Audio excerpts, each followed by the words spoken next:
Julie Doyle, good morning. So take us through the fresh new money that it seems the states and territories have been offered in order to get on board with Kevin Rudd's plan. Well, Virginia, the federal government has guaranteed this morning that it will provide $15 billion in funding over the next 10 years to cover the rising healthcare costs. This is money that they have talked about before, but what they've done today is guaranteed that this money will be available, and it is to ease some of the concerns that some of the states and territories had about the numbers that were involved in this proposal and whether the figures actually stacked up. So that's the new deal that the Prime Minister has put on the table this morning, but that funding, that $15 billion, is contingent on the states and territories signing up today and agreeing to give up that GST revenue. Now, that's still a big issue, though, for some of the states. Victoria, New South Wales and Western Australia are still opposed to giving up that 30% of their GST revenue, and they're looking at the idea of a funding pool instead, where the states and the territories and the Commonwealth all contribute money, but the states retain control over that funding pool.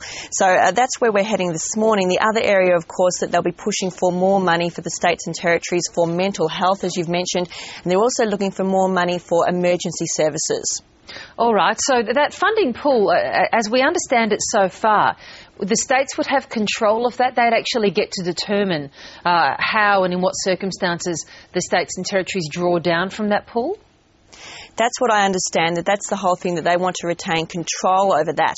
Now, that has been a contentious issue for the Commonwealth, because the Prime Minister has said several times, particularly on the weekend as well, that he's not going to give the state treasury departments a blank cheque. He wants to ensure that this money that's dedicated for health actually goes to health. So that is the problem that the Commonwealth has with that. But they have given some indication over the last couple of days, particularly yesterday, that they might be prepared to move on that. The Federal Health Minister, Nicola Roxon, said that they will actually consider these things and talk through all these issues. So there might be some movement on that and some kind of compromise. All right, and according to the Nielsen poll that we mentioned just a moment ago, it would seem Kevin Rudd has the majority of Australians on his side.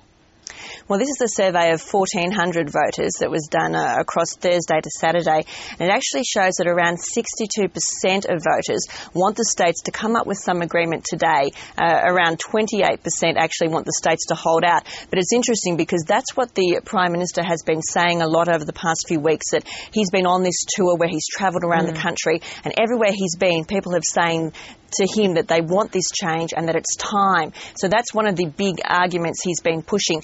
Now, the Prime Minister has also posted a message on YouTube this morning, so here's a little bit of that.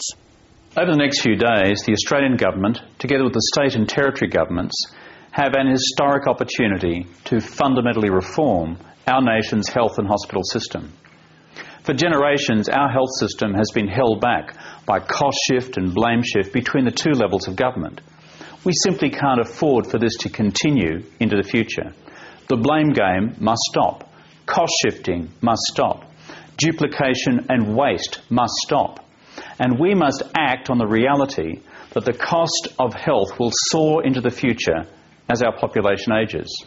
Prime Minister Kevin Rudd taking it to the people there on YouTube. And just on another topic that's clearly going to be hotly debated now, whereas even the Howard government saw fit to close the Curtin Detention Centre, it seems Kevin Rudd's now going to reopen it.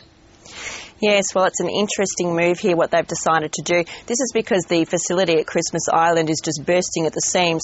So the government has announced it will reopen that facility at the Curtin Air Base. It was decommissioned in 2002, basically because of a lot of concerns about the treatment of detainees there, and there were hunger strikes and riots. So they're going to reopen that. They will have to upgrade it so it will be able to hold around 300 people. There'll be asylum seekers, firstly from Christmas Island, who are from Afghanistan and Sri Lanka. They're the ones who've had their applications suspended under the change of policy announced last week.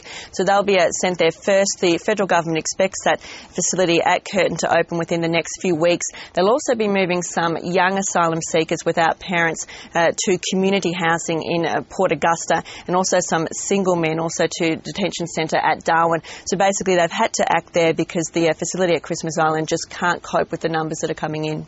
Good to talk to you. Thanks so much for that, Julie. Thank you.